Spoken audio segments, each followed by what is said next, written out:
mess on my desk. Oh, and it's weekly wrap up number 10, I believe. It's been a week. It has been a week. Actually, like, it's been a week in my, like, real life. You know what I mean? Like, my hobby has been neglected because life has just been really busy.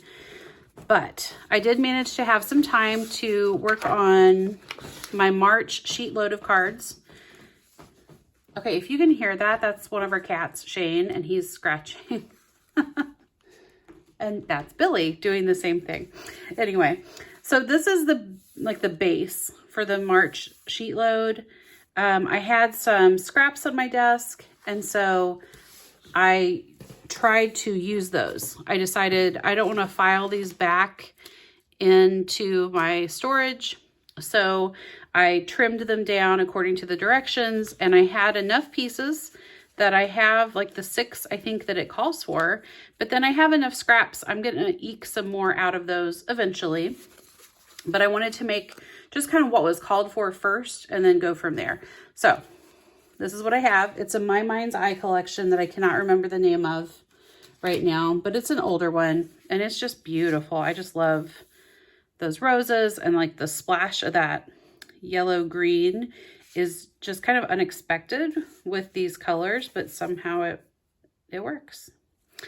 All right, so when I tell you I had drama, I had so much drama. I decided, okay, well, first of all, the sketch called for a stamped element or a die cutter sticker or something, right? Some image element here and then the sentiment. And that's great. That's wonderful. I thought of flowers because there's these big, beautiful roses. So I thought, well, let's get some roses. And I thought of the layered roses, the Altenew stamp set, layered roses that I had used for my mom's layout. So I did them. I'm going to let you decide. Do you think I thought that was going to work? No, of course not.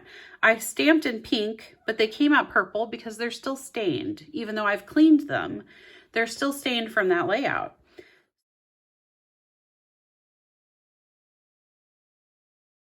Okay, so they weren't nearly as purple as this, right? But I was not getting a full impression.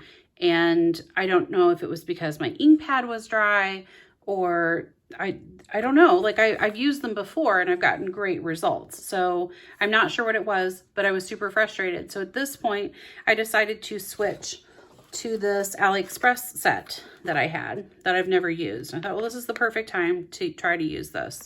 And even now, as I see this, I love it so much. I want this to work. I do. So I tried and I got very splotchy results. This was in my stamp positioner. I finally did get some pretty good ones, but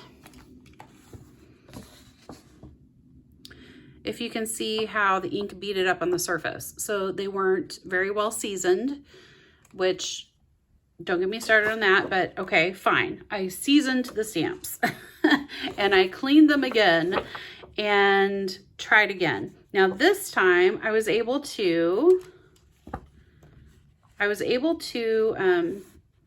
do all the layers, but I don't like that, how that looks at all. And part of that is because my pinks aren't working.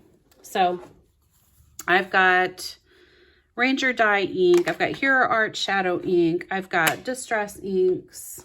I've got another one of these. I have one more, I believe, Distress ink. I think these are all my pinks. So I've got 5 pinks. I need 4 things to layer for this stamp set to work. 1, 2, 3, 4. Yeah, 4 layers. And that's fine. I'll do this one in black. But then I still want kind of a cool tone pink to go with this. It's impossible. It's impossible to ever own all the colors in the world. I know some people try, but it's impossible, right? That's why they can keep coming up with new ones to sell us. I know that's why people make ink pads, because they can sell them and they can make money, and they need to do that in order to keep making ink pads. And I get it. We want that to continue.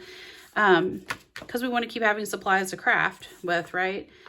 But I do not have infinite money to spend on this stuff. So I'm irritated that I would need to spend more of my own money. And I think I've got a good enough match. Like that pink works. It was this one. That works well. But what I ended up trying, and that happened here, although you can't see it now, but what I ended up trying was I did a stamp off. So I inked my stamp and I stamped it like anywhere else. Actually, maybe it was here. Yeah, I stamped it off. And then I came over here and stamped, and it's the most subtle thing in the world, but there is just a little bit of pink. Well, it's just a wash of pink. I don't know if you can barely see there. I lined it up poorly, so you can kind of see. And I thought that might be a good way to get, you know, first generation, second generation stamping, to get those layers of color that I can build up. And that still may be a good solution, but I am not, I don't want to do this anymore. So I'm not going to do this anymore. Instead, I'm going to use my die cut again. It's, yeah, no, not this one, but it's my Tim Holtz. I have a Tim Holtz Tattered Flowers die that has like 4 different kinds of flowers on it. I'm going to use that. I'm going to use some watercolor paper. I'm going to play with my ink blending, and that's going to make my roses, and maybe some paper shaping, even though I don't have official paper shaping tools. So I'm going to play with inks. I'm going to play with my die cuts. I'm going to try to come up with something here. I'm going to do some homemade paper shaping, and I will hopefully have more results for you next week. All right, guys, thanks so much for watching. I will see you next week. Have a great weekend. Oh, and I'll see you Monday too with another process video. Bye.